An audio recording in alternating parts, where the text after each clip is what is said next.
Hello everyone, welcome to the other video of this channel. In this video I will explain you some about IoT concept and what you should prepare to create an IoT project. IoT concept is about exchanging data between sensors, software or other technologies with the device that can show your data with internet connection. For example, if you use your motion sensor, you can send your data to the cloud storage. After sending your data, we can show our data in monitor. Okay, now we should know all things that we need to prepare to create an IoT project. First is Wi-Fi module, the second is cloud storage, and the third one is the monitor. First, the Wi-Fi module. We need the microcontrollers such as Wemos or Node MCU that can connect to the internet so you can send data or receive data.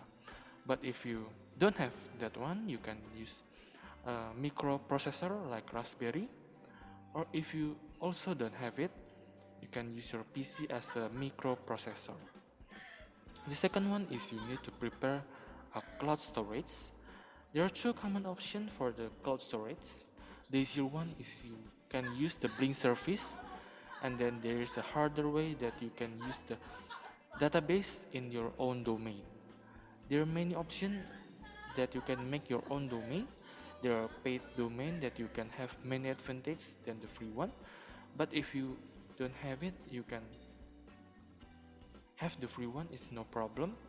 The free one is enough for practicing your programming at the IoT project. In this channel, we will use the database one because the database one have more function option in the domain. Even with the free one, it's a lot of better.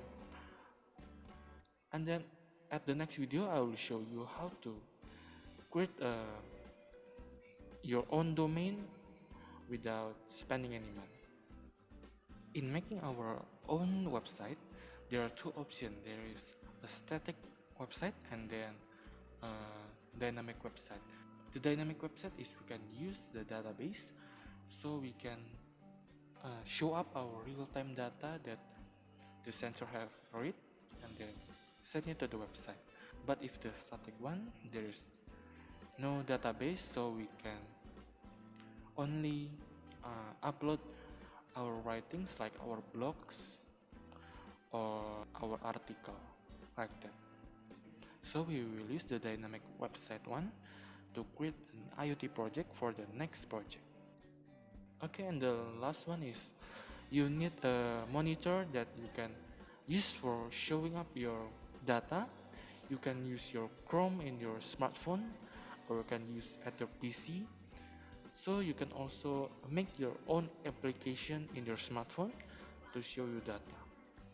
Okay, that's all about this video, intro into the IoT projects. I hope you guys enjoyed this video and we will meet again at the next video. We will discuss about how to creating a domain without spending any money, and we can use it for a dynamic website. Okay, see you guys later.